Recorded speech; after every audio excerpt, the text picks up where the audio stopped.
Hello दोस्तों, हम बताने जा रहे हैं तारक मेहता के इस एपिसोड के बारे में। तो दोस्तों हमारे चैनल को कर ले सब्सक्राइब, बेल आइकन को दबाना ना भूलें। तो दोस्तों हमारे जेठालाल जी की किस्मत ऐसी है कि कभी भी किसी भी टाइम प्रॉब्लम आ सकती है। तो दोस्तों रात के 11-12 बज रहे हैं और जहाँ पे हमारे जेठालाल जी बात कर ही रहे थे और वो भूल गए थे कि उन्होंने हमारे पांडे सर को फ़ोन किया है। तो पांडे सर उनके घर पे आते हैं, जो कि एक मैटर हुआ था मैटर, वो मैटर के बारे में। तो दोस्तों वहाँ पे पांडे सर को बताना भूल गए थे कि मेरा मैटर सॉर्ट आउट हो चुका है, जो कि हर केस अब हमारे गोकुल धाम वाले सॉर्ट आउट कर लेते, पांडे सर को मौका नहीं देते। जैसे कि वहाँ पे खड़े थे हमारे बेड़े सर भी खड़े थे और हमारे मेहता साहब वगैरह भी सब लोग खड़े हुए थे। तो दोस्तों मैटर ये था कि जेठालाल जी फंस गए थे अपने सुंदर की वजह से। तो उन्होंने फ़ोन कर दिया था पांडे सर को, पर पांडे सर को ये मैटर सॉर्ट आउट हो चुका था तो उन्होंने फ़ोन नहीं किया था। तो इसके लिए पांडे सर उनके घर पे आए थे और बेड़े को साथ में लेके आए थे, गोकुल धाम में थे। तो उसके लिए हमारे बापूजी ने बोला कि बेटा हम बता नहीं पाए, उसके लिए हम दिल से सॉरी बोल रहे हैं। तो बापूजी ने हाथ जोड़े।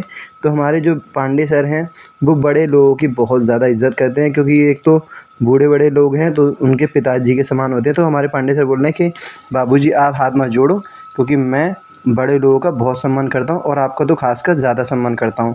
तो जो उनके साथ के थे वो भी लोग बहुत खुश हुए, क्योंकि हमारे पांडे सर बड़े लोगों का बहुत ज़्यादा आदर करते हैं। तो दोस्तों हमारे पांडे सर ने बोला कि मैं बड़े, आप तो मेरे बुज़ुर्ग पिताजी के समान हो, तो आप हाथ मत जोड़ो। तो यहाँ पे हमारे जो साले साहब हैं, यानी कि सुंदर की वजह से जो प्रॉब्लम आई थी, क्योंकि सुंदर के जो दोस्त थे और सुंदर था जो भाई साहब लोगों को डरा रहे थे भूत बन के, ठीक है। तो उसके चक्कर में ये प्रॉब्लम हुई थी, क्योंकि इन लोगों के ऊपर केस हो गया था। तो ये पांडे सर के पास जा रहे थे तो सॉर्ट आउट करने के लिए। तो पांडे सर ने बोला कि बाबूजी अब तो मैं छोड़ दे रहा हूँ सिर्फ आपकी बदौलत से, क्योंकि आप बुज़ुर्ग हैं, मैं आपके ही बदौलत छोड़ रहा हूँ, नहीं तो मैं सबको लेके थाने चले जाता। अब दोस्तों अगर थाने चले जाते तो क्या होता, पांडे सर फिर नहीं देखते कि कौन साला और कौन जीजा, सबकी पिटाई लगाते। तो दोस्तों जेठालाल जी की तो बात मानी नहीं है पांडे सर ने, क्योंकि पांडे सर बोल रहे थे कि अगर मैटर सॉर्ट आउट हो चुका था तो आपको बताना तो चाहिए ना। तो हमारे बाबूजी बोल रहे हैं कि बेटा मेरे चक्कर में ना बता नहीं पाए, क्योंकि हम लोग जल्दी से ना इन लोगों को घर पे ले आए थे, क्योंकि इनके चक्कर में ये मैटर हो रहा था। तो हम इनको घर पे ले आए थे, तो इसी चक्कर में हम बता नहीं पाए जल्दी से, और उसके लिए मैं सॉरी बोलता हूँ कि हम बता नहीं पाए। तो हमारे जो जेठालाल जी भी एक बात से बहुत खुश हुए थे कि हमारे पांडे सर हमारे बाबूजी की बहुत ज़्यादा इज़्ज़त करते हैं। मतलब हमारे बाबूजी क्या कि सभी बुज़ुर्ग लोगों की बहुत इज़्ज़त करते हैं। तो जेठालाल भी खुश हो गए। वहाँ पे जेठालाल जी के साथ जो खड़े हुए थे सारे पुरुष मंडल खड़े खुश हो गए। और जो हमारे पांडे सर के संग जो कर्मचारी थे, उनके कांस्टेबल वगैरह, वो भी बहुत ज़्यादा खुश हो गए।